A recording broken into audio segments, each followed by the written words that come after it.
ಭಾರತ್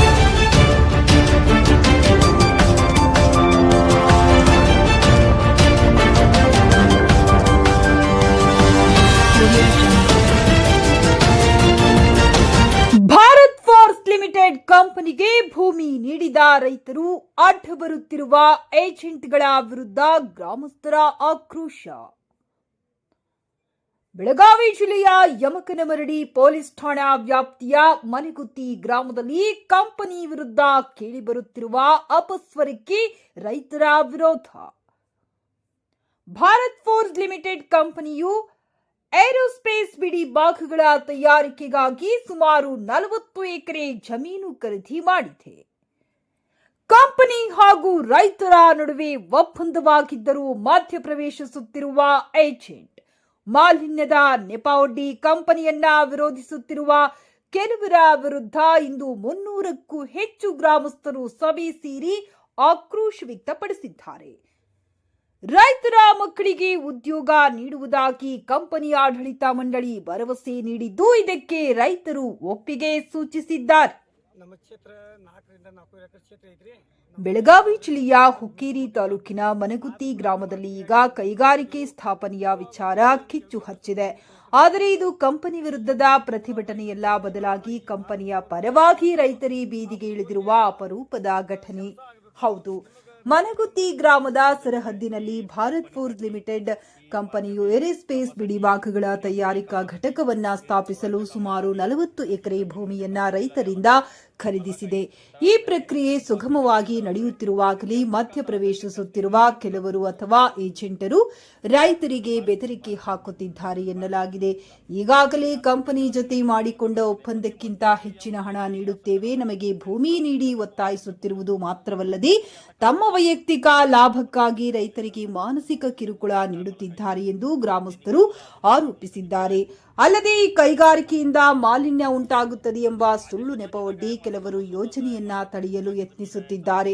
ಆದರೆ ಇದು ಏರೋಸ್ಪೇಸ್ ಬಿಡಿಭಾಗಗಳ ತಯಾರಿಕಾ ಘಟಕವಾಗಿದ್ದು, ಇದರಿಂದ ಗ್ರಾಮಕ್ಕೆ ಯಾವುದೇ ತೊಂದರೆ ಇಲ್ಲ ಎಂದು ಗ್ರಾಮಸ್ಥರು ಅಭಿಪ್ರಾಯಪಟ್ಟಿದ್ದಾರೆ. ಅಷ್ಟೇ ಅಲ್ಲದೆ ಭೂಮಿ ನೀಡಿದ ರೈತರ ಮಕ್ಕಳಿಗೆ ಉದ್ಯೋಗ ನೀಡುವುದಾಗಿ ಕಂಪನಿಯ ಆಡಳಿತ ಮಂಡಳಿ ಭರವಸೆ ನೀಡಿದೆ. ಇದೇ ವಿಚಾರವಾಗಿ ಇಂದು ಮನೆಗುತ್ತಿ ಗ್ರಾಮದ ಸುಮಾರು 300ಕ್ಕೂ ಹೆಚ್ಚು ಜನರು ಒಗ್ಗೂಡಿ ಸಭೆ ನಡೆಸಿದ್ದಾರೆ. ಕಂಪನಿಯನ್ನ ವಿರೋಧಿಸುತ್ತಿರುವ ಮತ್ತು ರೈತರಿಗೆ ತೊಂದರೆ ನೀಡುತ್ತಿರುವ ವ್ಯಕ್ತಿಗಳ ವಿರುದ್ಧ ಗ್ರಾಮಸ್ಥರು ತಮ್ಮ ಆಕ್ರೋಶ ಹೊರಹಾಕಿದ್ದು, ಅಭಿವೃದ್ಧಿಗೆ ಅಡ್ಡ ಬರದಂತೆ ಎಚ್ಚರಿಕೆ ನೀಡಿದ್ದಾರೆ. ವರದಿಗಾರರು ಕರ್ನಾಟಕ ಪ್ರಜಾದರ್ಶನ ಪತ್ರಿಕೆ, ಬೆಳಗಾವಿ ಜಿಲ್ಲಾ ವರದಿಗಾರರು ಹಾಗೂ BS5 ನ್ಯೂಸ್ संपादकरू षण्मुख देवरमनी. किती एकर झाले? आमचं जवळ 6 एकर आहे. ते तुमचं मालकीचं आहे का निराशित? नाही मालकी आहे हो, मालकी आहे. निर्वारी काय नाही हो. काय विश्वास काय ना कंपनीवाला तुमच्या मुलाला आता जमीन दिलंय, तुमच्या मुलाला घेतोय म्हणून काय गॅरंटी? ते काय ते घेतो म्हणून सांगितलं होतं. त्यांनी बोलले तो गॅरंटी नाही सांगितलं घेतो म्हणून सांगितलं. प्रत्येक तुमच्या मुलासने घेणार आहोत म्हणून सांगितलं. गावात मुलांना काम नाही, कामासाठी आम्ही हे प्लॅन करून म्हणून सांगितलं. माझं नाव ಸಿದ್ದಪ್ಪ ನನ್ನ ಹೆಸರು ನಾ ಏಜೆಂಟ್ಗೆ ಮಾಡ್ತಾನಂತೇಳಿ ಅವ ಅಪವಾದ ನನ್ನ ಮೇಲೆ ಮಾಡ್ಯಾನ್ರಿ. ನಾನು ಒಬ್ಬ ಏಜೆಂಟನ, ಅವ ಒಬ್ಬ ಏಜೆಂಟನ. ಅವನ ಥ್ರೂ ಆದ್ರೆ ಎಲ್ಲ ನಡಿತೈತ್ರಿ, ನಮ್ಮ ಥ್ರೂ ಆದ್ರೆ ಏನು ನಡೆಯೋದಿಲ್ಲ. ಅವನ ಥ್ರೂ ಆಗದಕ್ಕಾಗಿ ಅದನ್ನು ಮಾಡಿದಾನ್ರಿ ಅವ. ಅದಕ್ಕಾಗಿ ಬಾಳೇಶ್ ನಿಂಗಪ್ಪ ಮೌನೂರಿ, ಅದಕ್ಕಾಗಿ ನಾವು ಮಾಡಿದೇವ್ರಿ. ಅವ ನಮ್ಮದೇ ಆಸ್ತಿ ನಮ್ಮದೇ ಬಡ್ದು ಕಸ್ಕೊಂಡಾನ್ರಿ. ಅವ ದಬ್ಬಾಣಿಕೆ ಮಾಡ್ಕೇಸಿದ, ನಾವೇನು ಯಾರ ಕಡೆ ದಬ್ಬಾಣಿಕೆ ಮಾಡಿಲ್ಲ. ಇಲ್ಲಿ ಅವ IT ರೀಡ್ ಅವಂದು ಎಷ್ಟು 20 ಎಕರೆ ಆಸ್ತಿ ಮಾಡಿದಾನ್ರಲ್ಲ, ಅವಂದು IT ರೀಡ್ ಮಾಡ್ರಲ್ರಿ. ನೋಡೋಣ, ಅವಂದು ತನಿಖೆ ಮಾಡಲಿ, ನಮ್ಮದು ಆಸ್ತಿ ತನಿಖೆ ಮಾಡಲಿ. ನಾವು 2 ನಂಬರ್ ಮಾಡಿ ತಗೋತೇಳಿ ಮಾಡಿದಾನ್ರಿ ಅವ. ಅವಂದು ತನಿಖೆ ಮಾಡ್ರಲ್ರಿ ಎಲ್ಲಾರು. ಯಾರ್ರಿ? ನಮ್ಮದಿಲ್ರಿ, ನಾವ್ ಏಜೆನ್ಸಿ ಮಾಡ್ತಾವ್ರಿ, ರೈತಕ್ಕೆ ಮಾಡ್ತಾವು. ನಮ್ಮದು ಇರೋದು 1/2 ಎಕರೆ, ಇರೋದು 4 ಮಕ್ಕಳ್ರಿ. ನಮ್ಮನ್ನ ದಬಾಣಿಕೆ ಮಾಡಿ ಹೊಲ ತಗೊಂಡಾನ್ರಿ ಅವ. ಎಷ್ಟು ಎಕರೆ ತಗೊಂಡಾರ? ಯಾರ್ರಿ? ನಮ್ಮದು 1.5 ಎಕರೆ ತಗೊಂಡಾರ. ನಾವು ತಗೊಂಡಿದ್ರು ಪೈಲಾರಿ. ಅವ್ ನಮ್ಮನ ಮೇಲೆ ದಬಾಣಿಕೆ ಮಾಡಿ ಕೇಸಿಂದ ಅವ್ರು ನಮ್ಮ ಅಂತಂಬ್ರಿಗೆ ನಿಮ್ಗೆ ಹೆಚ್ಚು ರೊಕ್ಕ ಕೊಡ್ತಾವತ್ತೆ ಹೇಳಿ ಅವ ತಗೊಂಡಾನ. ಇನ್ನ ಆ ಥರ ರೊಕ್ಕನ ನಮ್ಮ ಸೆಟಲ್ಮೆಂಟ್ ಮಾಡಿ ರೊಕ್ಕ ಕೊಡೋದು ಮಾಡಿದ್ರೆ ಈಗ 5 ಲಕ್ಷ ಕೊಟ್ಟಾನ್ರಿ ಇನ್ನ 8 ಲಕ್ಷ ರೂಪಾಯಿ ಕೊಡ್ಬೇಕ್ರಿ. ಅದಕ್ಕೆ ನಾ ಮಾಡಂತಲೇ ಅವ್ಗೆ ಹೊಚ್ಚಿ ಕಿಟ್ಟ ಆಗ್ತೈತ್ರಿ. ಇಷ್ಟ ಬಾಳೇಶ್ ನಿಂಗಪ್ಪ ಮಾವನೂರಿ ಆಸ್ತಿ ನಮ್ಮ ಮೇಲೆ ದಬಾನಿಕೆ ಮ್ಯಾಗ ತಗೊಂಡಾರ್ರಿ. ಹೊಡೆದು ಊರ್ ಮಂದಿನೆಲ್ಲ ಕರ್ಕೊಂಡ್ ಕೇಶನ್ ತಗೊಂಡಾನ. ಮತ್ತೆ ದಾದಾಗಿರಿ ಮಾಡಿ ಕೇಶಂದ ನಮ್ಮ ಹೊಲ ಬಂದ್ ಹೊಡ್ತಾನ್ರಿ. ಇದರ್ಲ ಕಾರಣ ರೀ. ನಾವು ಮುಂದಾಗೋದಿಲ್ರಿ, ಅವ್ ಒಬ್ಬ ಮುಂದಾಗ್ಬೇಕು, ಅವ್ ಒಬ್ಬ ಸಾವುಕಾರ ಆಗ್ಬೇಕು. ನಿಮ್ಮ ಹೆಸರು? ಸಂಜು ಬಾಬು ಕಂದಾಳಿ ರೀ. ಮಾನಿಂಗ್ ಮುತ್ತಪ್ಪ ಶಿರಗುಪ್ಪಿ, ಇಲ್ಲೇ ಪಕ್ಕ ನಮ್ದೂರು ಮನಗುತ್ತಿ ಅಂತ. ನಿನ್ನೆ ದಿನ ಒಬ್ಬ ಅವನು ನನ್ನ ಹೆಸರು ತಗೊಂಡಿಲ್ಲ, ಅದಕ್ಕೆ ನಾನು ಅವನ ಹೆಸರು ತಗೊಳಕ್ ಹೋಗೋದಿಲ್ಲ. ಅವನು ನನ್ನ ದೋಸ್ತ. ಅವ ನಿನ್ನೆ ಒಂದು ರೈತರಿಗೆ ಅವ್ರ ಊರಿನ ಮಾಸ್ತಿವಳಿ ಗ್ರಾಮದ ಎಲ್ಲ ಜನರು ಕೂಡ್ಸ್ಕೊಂಡ ಒಂದೇನೋ ನಾ ದೊಡ್ಡ ಹೀರೋ, ನಾ ದೊಡ್ಡ ಡಾನ, ನನ್ನ ಮುಂದೆ ಯಾರೂ ಇಲ್ಲ, ಇದನ್ನ ಏನು ಬಡ್ಡಿಂದ ಮಾಡ್ಕೊತ ಬಂದಾನು, ಮತ್ತೀಗ ಅದನ್ನ ಮಾಡತ್ತ. ಗಿಡದ ಗುಡ ಕೂತ ಮೀಟಿಂಗ್ ಮಾಡ್ತಾರೋ ಅಂತ ಹೇಳ್ತಾನೆ. ನನ್ನ ಗಿಡ, ನನ್ನ ಹೊಲ, ನನ್ನ ಹೋಟೆಲ್, ಅಲ್ಲಿ ನಾ ಕುಂಡಾವ್. ಇವ್ ಅದನ್ನ ಕೇಳ ಇವನ್ ಮನ್ಯಾಗ ಕುಣ್ದೇನು ಹೊಳ್ಯಾ ಕೂತ ಅಂತ ಹೇಳಿ ಇವಂಗ. ಇನ್ನೊಂದ ಮುಳುಗಡೆ ಜಮೀನ ತಗೋ ಸಪ್ಲೈ ಆಗ್ತತಿ.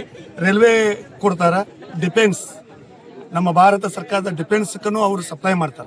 ಇಲ್ಲಿ ಅಂದ್ರೆ ಆ ರೀತಿ ಸ್ಪೇರ್ ಪಾರ್ಟ್ಸ್ ತಯಾರಾಗ್ತಾವ್ರಿ. ಆ ಕಂಪ್ನಿ ಪೊಲ್ಯೂಷನ್ ಆಗ್ತೈತಿ, ರೈತರು ಅದನ್ನ ನಾ ಈಗ ಹೇಳಕೊಂಡಿದ್ದೆ. ಅದನ್ನ ಹೇಳಕ್ ಸರ್, ಪೊಲ್ಯೂಷನ್ ಆಗಾಕ ಕೆಮಿಕಲ್ ಫ್ಯಾಕ್ಟ್ರಿನ ಅಲ್ಲ. ಕೆಮಿಕಲ್ ಫ್ಯಾಕ್ಟ್ರಿ ಆದ್ರೆ ಪೊಲ್ಯೂಷನ್ ಆಕತಿ. ಅದು ಕೆಮಿಕಲ್ ಫ್ಯಾಕ್ಟ್ರಿ ಇತ್ತಪ್ಪ ಅಂತಂದ್ರೆ ಪೊಲ್ಯೂಷನ್ ಆಕೈತಂದ್ರ ಅದು ನಾವ ಈ ಎಲ್ಲ ಹುಡುಗರ ಎಲ್ಲ ಸೇರ್ಕೊಂಡ ನಾನು ಅವನ ಜೊತೆಗೇನೆ ನಿಲ್ತಾನ ಹೋರಾಟಕ್ಕೆ, ನಾನು ಅವನ ಜೊತೆಗೆ ನಿಲ್ತಾನ.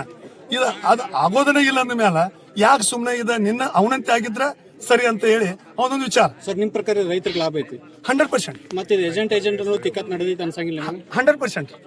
ಅವ್ರ ಏಜೆಂಟ್ ರೀ, ನಾವ್ ಏಜೆಂಟ್ ಅಲ್ಲ. ಯಾವ್ದೋ ಒಬ್ಬ ವ್ಯಕ್ತಿ ನಾ ಏಜೆಂಟ್ ಅಂತ ಹೇಳಿದಂದ್ರ ಇವತ್ತು ನಾ ನಿಮ್ಮ ಮುಂದೆ ನನ್ನ ಕಂಟಿ ಮನಕಾಲೂರಿ ಕಶಿಂದ ಶರಣ ಹೊಡಿತಾನ. ನಾ ಇಲ್ಲಿ ತನ ಯಾವುದೋ ಒಂದು ಪ್ಲಾಟ್ ಮಾರಿಲ್ಲ, ಯಾವುದೋ ಒಂದು ಜಮೀನು ಕೊಡಿಸಿಲ್ಲ, ಯಾವುದೋ ಒಂದು ಜಮೀನು ತಗೊಂಡಿಲ್ಲ. ಯಾವುದೇ ರೀತಿ ನಾವು ಏಜೆಂಟ್ ಅಲ್ಲ, ನಾ ಏನೂ ಅಲ್ಲ. ಈಗ ನಮ್ಮ ಊರಿನ ನಮ್ಮ ಸುತ್ತಮುತ್ತ ಹಳ್ಳಿನ ಭಾಗ ಯುವಕರಿಗೆ ಒಂದು ಇಲ್ಲಿ ಜಾಬ್ ಹಾಕವು, ಎಲ್ಲ ಹುಡುಗರಿಗೆ ಉದ್ಯೋಗಸ್ಥರಾಗ್ತಾರ. ಬಡ ಮಕ್ಕಳೆಲ್ಲ ಹೋರಾಟ ಮಾಡಕ್ ಹೊರಗೆ ಹೊಂಟಿದಾರೆ. ಮೊನ್ನೆ ಧಾರವಾಡದಾಗೂ ಯುವಕರು ಹೋಗಿ ಎಲ್ಲರೂ ಸರ್ಕಾರಿ ವಿರುದ್ಧ ಹೋರಾಟ ಮಾಡಿದಾರೆ. ಈಗ ನಮ್ಮ ಭಾಗದಾಗ ಒಂದು ಕಂಪನಿ ಆತಪ್ಪ ಅಂದ್ರೆ ಸರ್ಕಾರಿ ಕೆಲಸಗಳು ಸಿಗೋದ ಕಡಿಮೆ ಆಗೈತಿ. ಸರ್ಕಾರಿ ಕೆಲಸಗಳು ಸಿಗಾನಿಲ್ಲ. ಒಂದು ಕಂಪನಿ ಆತಂದ್ರೆ ಅಟ್ಲೀಸ್ಟ್ ಆ ಕಂಪನಿ ಒಳಗೆ ಮಕ್ಕಳ ನಮ್ಮ ಭಾಗದು ಎಂತೆಂಥ ಡಿಗ್ರಿ ಮಾಡ್ಕೊಂಡಾರ, ಇಂಜಿನಿಯರ್ ಮಾಡ್ಕೊಂಡಾರ, M.Com ಮಾಡ್ಕೊಂಡಾರ, M.Tech ಮಾಡಿದಾರ. ಆದ್ರೂ ಅವ್ರಿಗೆ ಉದ್ಯೋಗ ಇರ್ಲಾರ್ಕಾಗಿ ಊರೊಳಗ ಹೊಲದೊಳಗ ದುಡ್ಕೋತ ಕುಂತಾರ.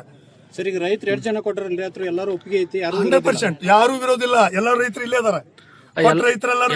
ಎಲ್ಲಾ ರೈತರ ಮಕ್ಕಳನ್ನ ಕೆಲಸಕ್ಕೆ ತಗೋತೇವ. ನಿಮ್ಗೆ ಏನಾದ್ರು ಅಗ್ರಿಮೆಂಟ್ ಮುಖಾಂತರ ಏನಾದ್ರು ಕೊಟ್ಟಿದಾರ? ಅಗ್ರಿಮೆಂಟ್ ಏನಿನ್ನೂ ಆಗಿಲ್ಲ, ಆದ್ರೆ ತಗೋತಾರ ಅಂತ ಹೇಳಿದಾರ. ಆದ್ರೂ ಈಗ ತಮ್ಮ ಮಾಧ್ಯಮದವರು ಕೇಳುವ ಪ್ರಶ್ನೆಗೆ ಅಗದಿ ಒಳ್ಳೆ ಪ್ರಶ್ನೆ. ನಾನು ಆ ಕಂಪ್ನಿಯವ್ರ ಜೊತೆ ಮಾತಾಡಿಕೊಂಡು ನಮ್ಮ ಭಾಗದ ಯುವಕರಿಗೆ ಪ್ಲಸ್ ರೈತರ ಮಕ್ಕಳಿಗೆ ನೀವು ಪ್ರತಿಯೊಂದು ಕುಟುಂಬದಲ್ಲಿ 1 ರಿಂದ 2 ಜನ ಮಕ್ಕಳನ್ನ ಉದ್ಯೋಗ ತಗೋಬೇಕಂತ ನಾವು ವಿನಂತಿ ಮಾಡ್ಕೋತೀವ್ರ ಅವ್ರ ಕಡೆ. ಇದೇ ಒಂದು ಗ್ರಾಮೀಣ ಭಾಗದ ಜಮೀನುಗಳು ಹೋಗಿದಾವ, ಜಮೀನು ಕಳ್ಕೊಂಡಾರ, ರೈತರು ಕೊಟ್ಟಾರ, ಎಲ್ಲ ಆಗಿದೆ. ಇವತ್ತಿಗೂ ನಿರುದ್ಯೋಗ ಸಮಸ್ಯೆ ನಿವಾರಣೆ ಆಗಿಲ್ಲ. ಆರ್ಥಿಕ ವಿಶೇಷ ಅಂತ ಒಂದು ಇದನ್ನ ಟೈಟಲ್ ಕೊಡ್ತಾರ, ಅದು ಏಕಸ್ ಫ್ಯಾಕ್ಟ್ರಿಗೆ. ಇವತ್ತಿಗೂ ಲೋಕಲ್ ಹುಡುಗರನ್ನ ತಗೋರಲ್ಲ. ಅಂದ್ರೆ ಮೊದಲು ಹೇಳೋದು ಅದು, ನಂತರ ಬಂದ ನಂತರ ಅವ್ರ ಕೆಲಸ ಬರಲ್ಲ, ಕಲಿತಿಲ್ಲ, ಕೆಲಸ ಬರಲ್ಲ, ಕಾಂಟ್ರಾಕ್ಟ್ ಬೇಸ್ ಮೇಲೂ ತಗೋತಾರೆ. ಪರ್ಮನೆಂಟ್ ಆಗೋವಾಗ ನಮ್ಮ ಮಕ್ಕಳ ಭವಿಷ್ಯ ಏನು ಮುಂದೆ? ಸರ್, ತಾವು ಒಳ್ಳೆ ಪ್ರಶ್ನೆ ಅಂತಂದ್ರೆ ಲೋಕಲ್ ಹುಡುಗರನ್ನ ತಗೊಂಡಿಲ್ಲ. ಇದು ನಾವು ಅಲ್ಲಿ ಹೋರಾಟ ಮಾಡಿದ್ವು. ಮೊದಲ ಲೋಕಲ್ ಹುಡುಗರನ್ನ ತಗೋಬೇಕು ಅಂತ ಹೇಳಿ ನಾವು ಅಲ್ಲಿ ಹೋರಾಟ ಮಾಡಿದೆವು. ಅದಕ್ಕನ ಫಸ್ಟ್ ಪ್ರಿಫರೆನ್ಸ್ ನಾವು ಇಟ್ಟದ್ದನ ಅದನ್ನಿಲ್ಲ. ಆಮೇಲೆ ನೀವು ಇಷ್ಟು ದೊಡ್ಡ